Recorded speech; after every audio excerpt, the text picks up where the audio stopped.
Hi, welcome to Red Door Catering. I'm Chef Peter Sokolski, and I'm going to be cooking today a curry chicken salad on a brioche cup and a curry chickpea salad on a brioche cup. Hope you enjoy.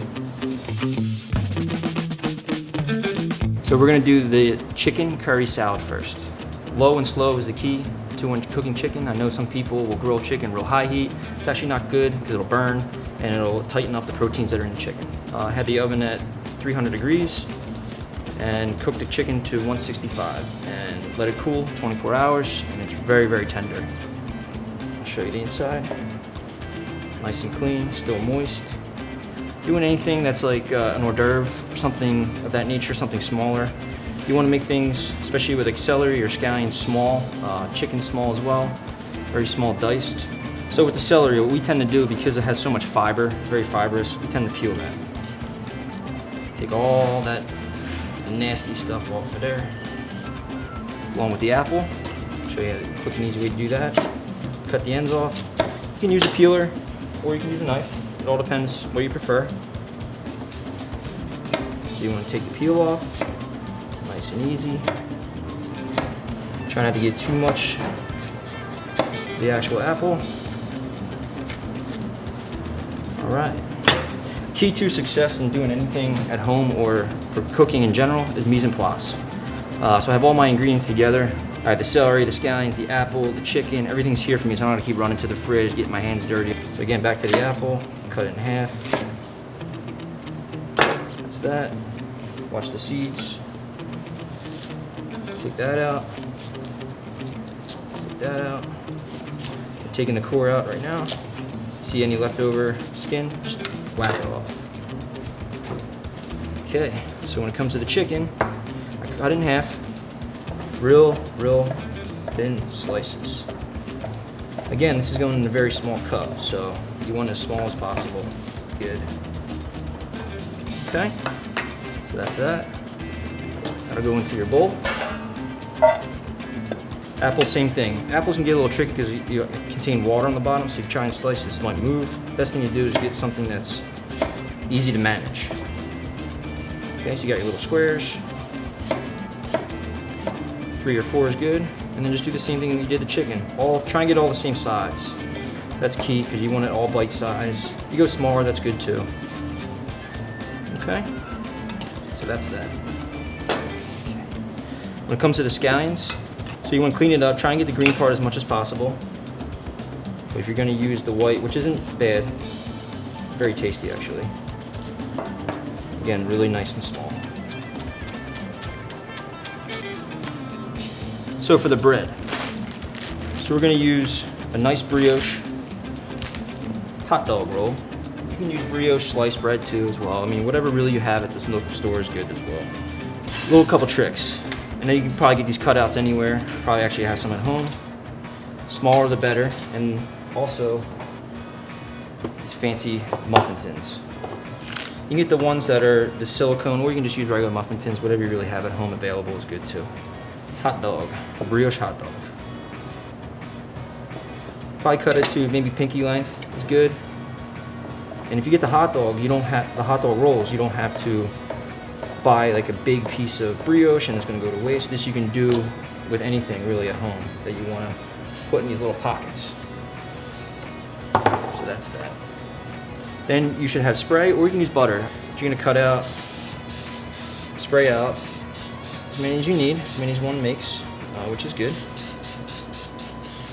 Make sure you really spray it. Then give yourself a little mold like that. Up and around. Make a little indentation, because you're trying to build cups. We tend to bake these at 350 in the molds for roughly 8 minutes, maybe 6, depending on how high the oven is when we lower it. Then take them out, because you don't want to overcook them. And then you're gonna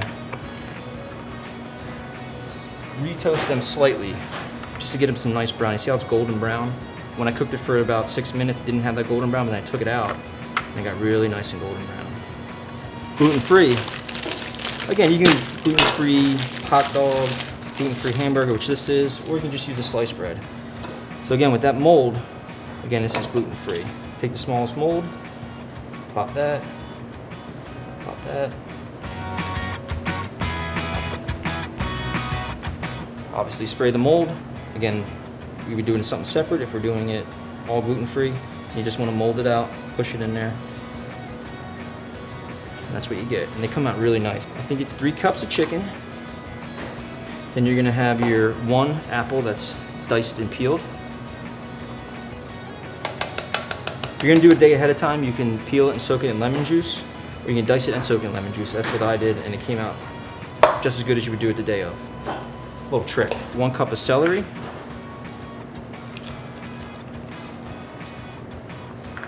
Your scallion. And you're gonna have your raisins, golden raisins and apricots. I like to actually, normally raisins a little bigger. I tend to take those and chop them down, as you can see.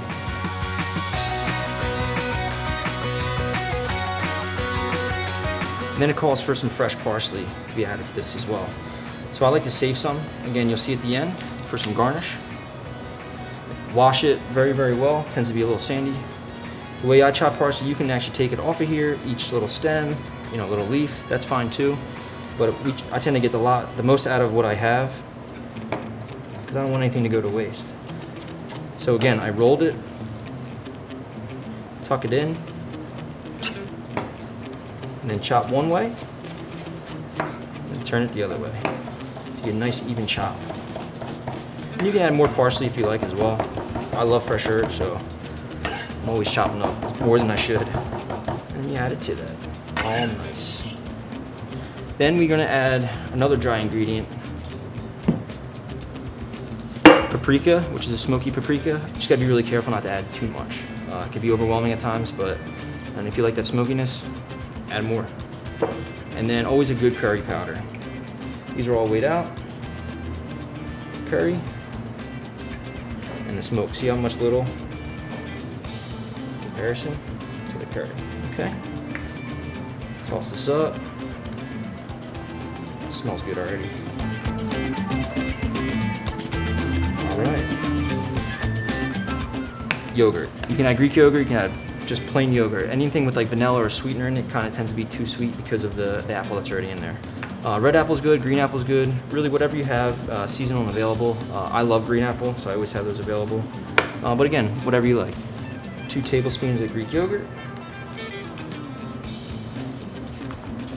1/4 cup of mayonnaise. That's half of this.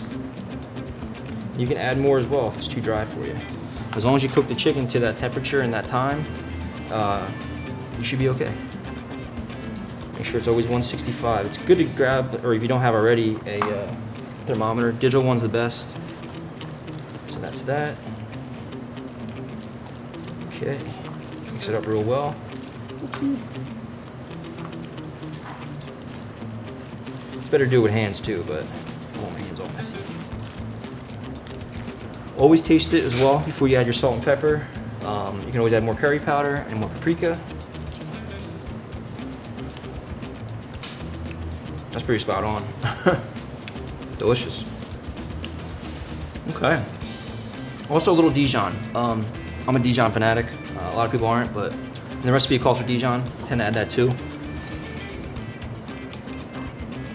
It just adds a little more flavor. You can add lemon zest, lime zest, whatever you really want. I mean, you try it out, play around with it. That's how most things are good in this world, just by messing around and seeing what works. The brioche. You can also use a little scoop as well, but I tend to use a spoon, it's a lot easier. Pound it up. Look at that. I'm getting hungry. You get lunchtime, dinner. That's that, and then you reserve your parsley. So, that being said, look at that, nice garnish. You can go less if you like, just like that, something a little smaller. For garnish too, I have a balsamic glaze. I'm pretty sure, I'm almost certain you can buy this in any grocery store. A little garnish side to side. Look at that. not bad. Okay, next on our menu is a curry chickpea salad on a brioche cup or a gluten-free cup. We're gonna start with the chickpeas. So you can get canned chickpeas. That's actually what we prefer for this recipe, but best thing to do is to drain your chickpeas overnight. On the recipe is Aquafaba, which you can also buy in grocery stores, but it's so much cooler to make. What you need to start with is the juice from the chickpeas. And I have that all measured out here. And that's what it looks like, just the juice. You're gonna put that in the blender. You can use a Vitamix, you can use a Ninja, any type of blender is good. And just a tablespoon or two of your lemon juice or lime juice. Okay. Blend that up. Add a lot of air to it, so you're gonna let that probably go for maybe about a minute. And you can start to see it start to froth up real nice, almost like you're doing a mayonnaise. So along with those chickpeas, the recipe calls for you to mash them. So we'll do everything like again before. Your mise en place, everything's in place. So that's that. Got your apricots, your raisins, your golden raisins, your paprika, your curry powder. Again, the ingredients are the same for the chicken salad as it is for the curry chickpea salad, besides obviously chickpeas. I mean, look at that. It almost already has a peak, which is pretty awesome. Always clean your bowl. Always add the salt and pepper last, not first. This could be too salty. Okay, so that's that. Again, don't be intimidated. Right back in. Lemon juice is in. We got olive oil. Vegetable oil doesn't work too well. Olive oil does. It has more fattiness, so it'll actually taste more like a mayonnaise. Again, gluten-free, dairy-free. Just gonna add a little bit at a time. If you add too much, it'll break. It'll keep going. It's about a 5 to 7 minute process, depending on what blender you're using. Like the Vitamixes and the Ninjas tend to have dual blades, so they be a lot faster. But you just want to see that peak. It's pretty well incorporated. Salt and pepper. Again, the recipe specifies how much. You can do a little more salt and pepper if you like it salty, a little more pepper if you like it more peppery. Okay. So that's pretty much what you're looking for. And then once you refrigerate it overnight, because what happens at night, it'll stiffen up even more. You get something really nice like that. And it kind of looks like mayonnaise. So I have the drained chickpeas here. At home, you probably have, well, this is like a really industrial one, but you probably have a potato masher. So all we're gonna do is just mash these. And you can do it by hand too, it just takes a little longer. Okay. Mashing it. So what you end up getting is this right here. Nice little mashed up chickpeas. So you add that to your bowl. Again, same thing. Have all your mise en place, everything in place. You have your scallions,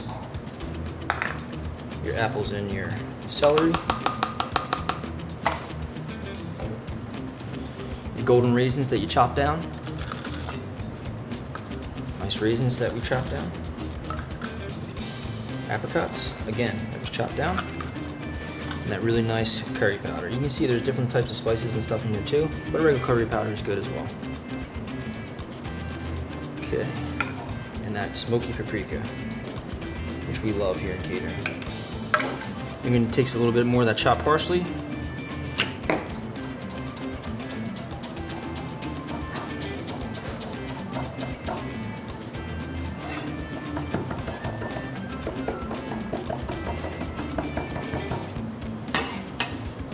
Add that to it. Touch of salt and pepper. Okay. And your aquafaba, which is in place of your yogurt and your mayonnaise. And also with this recipe too, you can add grapes. Anyone who's a nut fan like I am out there, I tend to do a lot of like cashews. Again, that's good for your diet if you're a vegan. You can crush those or just place one on top. And there's also other recipes that we do here in catering, especially for sandwiches. You add Dijon to this as well. and then you do a little turmeric, which actually, it sounds weird, but it tastes just like egg salad, minus obviously the apples and things like that, but super delicious. I eat it all the time at home. I actually have a container like this at home of Aquafaba. My wife's always asking, what is this? And I gotta tell her it's Aquafaba. But again, you can buy that in the store, but it's just so much cooler to make yourself. So that's that. Always taste it as well, just to make sure it's not too salty. It's very good. The curry powder is really good. Okay, here's your brioche, and there's your gluten-free again. Again, you can use the same balsamic glaze. Put that down. It's tasty. What I'm having to eat today. So there's the gluten-free. There's the brioche. There's your parsley. And again, you can reserve some apricots as well, some apples. Put it right on top, and that'll be the first thing you taste, so it'll be real bright and strong, like kind of right here. Okay. And then add a little kicker to it, a little aquafaba. Really jazz up that plate. So again, with this, if you make a large batch of this aquafaba, I tend to do this at home, and we do it here in catering. We mix it with like vegetables, so it would be good garnish as you see for this, but also with vegetables, roasted, grilled. It's really nice with potatoes, rosemary, aquafaba potato. It just adds a little more like fat and olive oil to the potato instead of adding butter, things like that. And it's very healthy for you. I hope you enjoy what we're presenting here today, and hope to see you soon.